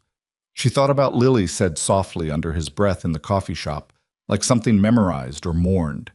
She thought about what it meant that the man who had locked her out of her own home had not, in the end, been the one who weaponized her daughter. It didn't make him good. It didn't make her 2 years back. It didn't change any of the marble floors or the candlelit dinners or the hands she wasn't supposed to see. But it was a fact. And she had decided, somewhere in the past 10 days, to deal in facts. "Okay," she said. She called Mason. He came and got her. On the drive back to the apartment, she looked out the window at Chicago, the city that had been moving around her continuous and different life for the past 10 days, the city that did not pause for personal devastation or legal proceedings or the specific task of rebuilding a self. She thought about what she needed to do next, and the list was long, but it was finite, which was the important thing. Finite things could be worked through. Finite things had ends. Over the following 3 weeks, Vivian Laurent's financial structure unraveled with the specific speed of something that had been held together by confidence rather than soundness. Solis traced the accounts in 10 days. The documentation Reeves provided filled gaps that made several other threads. Threads from investigations Noelle had known nothing about, suddenly coherent. Harmon Doyle Associates was served with a federal subpoena on a Wednesday. The firm suspended Vivian's authority the same afternoon. She was arrested on a Thursday morning. Noelle heard about it from Claire. She was in the apartment kitchen feeding Lily when the call came, the baby warm and heavy in the crook of her arm, the November light coming through the window in that way it did in the late morning, flat and clear and cold, without drama. "It's done," Claire said. Noelle looked at Lily. "What are the charges?" Claire listed them: wire fraud, money laundering, unauthorized fiduciary transactions, 3 counts related to the shell structures, 2 additional counts connected to the custody filing, fraudulent legal representation, specifically using a client's legal authority to pursue personal protective action without disclosure or consent. That last one. She held it. "The custody filing count," she said. That's because she filed it as Damien's representative without his knowledge. Without his knowledge or consent, Claire confirmed, which makes it not only unauthorized but fraudulent. She used his legal standing to protect her own financial interests and called it a family matter. A pause. Prosecutors are not gentle about that kind of thing. Noelle was quiet for a moment. Good, she said. Damien Ashcroft was not arrested that day. His situation moved more slowly through the particular channels that situations involving complex financial networks and partially cooperating principals tended to move through. A negotiation between what he knew and what he was willing to confirm and what could be established without him. Noelle did not follow it closely. She followed it enough to know the basic shape of it, because the basic shape of it affected Lily's security provisions, and those she watched with complete attention. But the details of Damien's legal future were no longer her territory. She went back to work 6 weeks after giving birth. Janine, her supervisor, had called twice during the weeks off, once to check on her, once to say that there was no pressure, no timeline, that her position was held, and her colleagues were managing, and she should take whatever time she needed. Noelle had appreciated both calls, and had gone back at 6 weeks not because it was required, but because the hospital was one of the few places where she understood exactly who she was and what she was for. She went back on a Tuesday. The morning shift. 7 to 7. She put on her scrubs in the apartment bedroom while Lily slept, and she stood for a moment looking at herself in the mirror over the dresser. 32 years old, which was not old by any measure, but which felt different than 27. Which was how old she had been when she had gone on a night shift and treated a man with a gunshot wound who had arrived in her emergency room and altered the next 5 years of her life. She looked at herself for a long moment, not with vanity and not with judgment, just looking, taking stock. Then she picked up her bag and went to work. Sandra Okafor was at the triage desk when she walked in. Sandra looked at her, and her face did something that was not quite a smile and not quite relief, something that occupied the space between both. Carter, she said. Okafor, Noelle said. She went to her locker. She put her bag inside. She clipped her badge to her scrubs, the small laminated rectangle with her name and photo and unit designation that she had carried for 4 years. She walked out onto the floor, and the floor received her the way floors received people who knew how to move on them, with the specific ease of a place that recognized a person's particular rhythm. Patricia Holt passed her in the corridor outside room 3 and said, without stopping, "Welcome back." "Good to be back," Noelle said, and she meant it. The day moved with the specific compressed quality of hospital time, which was the opposite of the stretched, uncertain time of the weeks before. Here, time was structured by need, by patient rotation, by the rhythm of shift handoffs and medication schedules, and the constant calibrated attention to other people's bodies. She was good at this. She had always been good at this, and coming back to it after weeks away felt like putting on something that fit correctly, something whose weight was familiar and manageable. At 2 in the afternoon, she had a 20-minute break. She sat in the break room with a coffee that was bad in the specific institutional way she had missed, and she looked at her phone. A text from Mason. "Damon made soup. It's in your fridge. Don't argue." A text from Garrett. "Baby monitor battery replaced. You're welcome." A text from Marcus. Nothing. Marcus expressed care through action rather than text, and the action had been the federal call he'd made from a parking structure 3 weeks ago. She looked at the 3 texts and thought about the 4 men who had arrived in 4 vehicles on a storm-soaked night because she hadn't answered a Tuesday phone call, who had sat in hospital waiting rooms and assembled federal documentation and retrieved journals from garages and argued with triage nurses and installed baby monitors and made soup, who had done all of this without asking her to be grateful, without requiring acknowledgement, without making it about anything other than the simple fact that she was their family, and that was what family did. She wrote back to Mason, "Tell Damon thank you, and that I know it has too much garlic." Mason's response came in 10 seconds. He says you're welcome, and no it doesn't. She put her phone in her pocket and went back to work. 3 months after Lily was born, Noelle went to the cemetery. She went alone. She had told no one she was going, not because it was a secret, but because some things belong to a person individually, and this was one of them. She drove herself, which she had been doing again for 6 weeks, the specific ordinary competence of someone reclaiming the practical dimensions of their life one by one. She parked and walked the familiar path and stood at her mother's grave in the specific thin brightness of a February afternoon. She had brought the journal. She stood there for a while with it in her hands. The fraying edge on the lower right corner. The brown leather cover, slightly worn at the spine. She opened it to the last page, her mother's handwriting trailing off mid-sentence, the specific pause of a life interrupted before completion. She read her mother's last words again. She came home to 13 years. That blank had been sitting at the end of that sentence for 13 years, and Noelle had never been able to fill it because she hadn't known what came after, hadn't understood what home meant yet, hadn't had the specific experience that would let her complete the sentence honestly. She stood in the cold and thought about what she knew now. She thought about the apartment that was hers, not a compromise with someone else's life, not a temporary arrangement inside someone else's infrastructure, but a place where she had chosen every object, where her mother's painting hung near the window she'd decided to put it near, where Lily slept in a room that Noelle had painted herself on a Saturday afternoon with Garrett holding the ladder and Mason criticizing her color choice, and Damon quietly doing the edging while no one was paying attention. She thought about Room 7 in Mercy General, about Patricia Holt and Sandra Okafor, and Janine and the bad vending machine coffee, and the fluorescent panel that flickered between 2 and 4 in the morning, and the weight of a newborn placed on her chest by careful hands that knew what they were doing. She thought about 4 vehicles on a storm-soaked night arriving from 4 directions.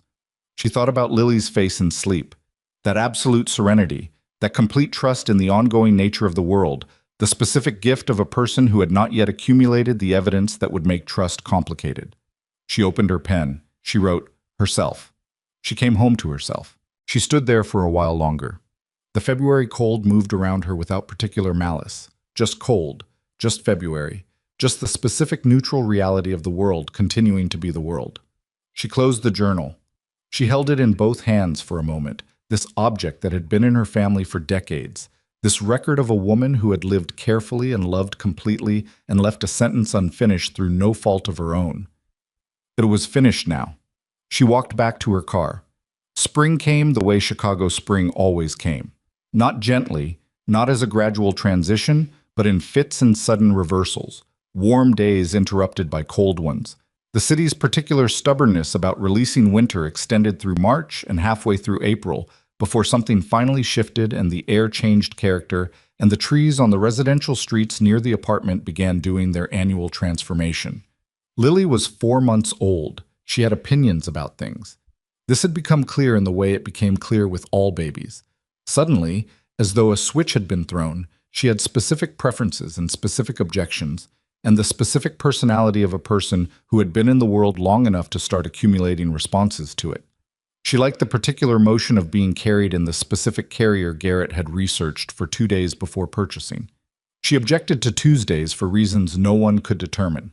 She had her mother's nose and her grandmother's forehead, and Damon's particular stillness when she was being quietly observant, which was more often than a 4-month-old was expected to be. On a Saturday in late April, Noelle's brothers came over for dinner, all 4 of them. The apartment was not large, but it was hers, and she had learned that the measure of a space was not its size, but what happened inside it. She actually cooked, not reheated, not ordered, but stood in the kitchen she had chosen and made the specific dish their mother had made on Sundays when they were all still at the family table on the south side. The one with the garlic that was always slightly excessive, and which all 4 brothers always claimed was exactly right. They ate at the table she'd found at an estate sale. Not the same estate sale as the lamp, a different one. A round table that seated 6 if people were willing to be companionable about it, which this family was. The baby was in her carrier against Damon's chest, which she had decided was acceptable. Damon had been confirmed as her second favorite surface, after Noelle, which Noelle had not told him directly because it would make him insufferable about it. Garrett talked about a project he was working on. A renovation in Bridgeport that had uncovered something structural nobody had accounted for, the way these things always went. Marcus was quiet in his particular way, eating steadily, occasionally making a comment that was 4 words but contained the essential point of a much longer observation. Mason helped her clear the plates without being asked, because Mason always helped clear plates without being asked, and in the kitchen he said quietly, while running water over the dishes, "How are you actually doing? Not the version you tell people." She considered the question. She leaned against the counter and looked at him. This 26-year-old who had been asking this specific question in this specific way her entire adult life. who had never accepted the surface version, who called twice a week and had called twice a week for 13 years. "I don't know yet," she said. "Some days are clear. Some days I think about things I'm not ready to think about yet." "Damien." "Sometimes?" She paused. "The version of him I thought he was. That's the one I think about, not the actual one." Mason turned off the water. He turned to look at her. "That's honest." "I'm trying to be." "You know," he said, "that whoever you were before all this, she's still in there." She looked at him. "I'm not interested in her," she said. She was too willing to not know things. Mason was quiet for a moment. Then something moved across his face that was not quite a smile but was adjacent to one. "Okay," he said. "Fair." They went back to the table. At some point, the conversation had moved to something Garrett was arguing with Marcus about. Some position Marcus had stated flatly that Garrett found architecturally incorrect, the details of which were both technical and increasingly irrelevant to anyone except the two of them. Damon was watching Lily watch the overhead light with the particular focused attention of someone who has discovered something significant, which to Lily, this light clearly was. Noelle looked around the table. She had been here before. At a table like this, with these specific people, the particular noise of four brothers who were different in every way that mattered and the same in every way that counted. She had grown up at this table, had left it, had tried to build something separate from it, and had built the wrong thing, had been brought back to this table by the specific event of her own dismantling. She was here now. Not because she'd had no other options, because this was where she chose to be. She picked up her water glass. She looked at Mason across the table. He was watching her the way he always watched her, checking, but without worry now. The checking of someone who sees that the thing they were monitoring has stabilized and is simply maintaining the habit. She raised her glass slightly. He raised his. Nobody made a toast. They didn't need to. Later, after her brothers had gone, and Lily was asleep in her room, and the apartment had the particular quiet of a space that had been full and was now settling, Noelle sat at the kitchen table with her mother's journal. She opened it. Not to the last page. She opened it to the first blank page, the first of the 40% that had been waiting, empty, since her mother had bought it and filled it and then left before she could finish. She had a pen. She thought about what she wanted to write. Not what she should write, not what would make sense to someone reading it later, but what was actually true right now in this kitchen, in this apartment, in this city that had watched her be demolished and had continued moving around her while she rebuilt. She wrote, "Lily slept through the argument about structural integrity. I think she has good instincts." She looked at what she'd written. It was small. It was specific. It was completely true. She kept writing. She wrote about the garlic in the soup. She wrote about the estate sale table and the way Garrett had held the ladder while she painted and criticized the color simultaneously. She wrote about Patricia Holt saying "welcome back" without stopping in the corridor, and the specific weight of those two words from someone who didn't waste them. She wrote about standing at her mother's grave in February with a pen and a sentence that had been waiting 13 years to be finished. She wrote until her hand was tired and the kitchen had gone fully dark, except for the lamp on the counter. The one she'd rewired herself from the estate sale, the one whose shape she'd loved, that had traveled with her from the house on Damien's property to this apartment that was hers and sat in the corner of her kitchen looking exactly as it should. She put the pen down. She closed the journal. She sat in the quiet of her apartment and listened to Lily breathe through the monitor on the table. That soft, rapid breath, the specific rhythm of a person who trusted completely that the world would continue to hold while she slept, and who was not wrong about this, because Noelle was in the next room and would continue to hold it as long as holding was possible, and there were 4 men in this city who would back her up. The lamp made a small, warm circle of light. Outside, Chicago moved through its late spring night in the specific way it moved through everything. Without pause, without sentiment, without adjusting itself to the emotional states of the people living inside it. Buses ran. Traffic signals cycled. Someone on the street below was walking fast, and someone else was walking slow, and neither of them knew that in an apartment above them, a woman who had been locked out of her own life on a November night was sitting at a kitchen table with her mother's journal, writing in it for the first time. She had not won cleanly.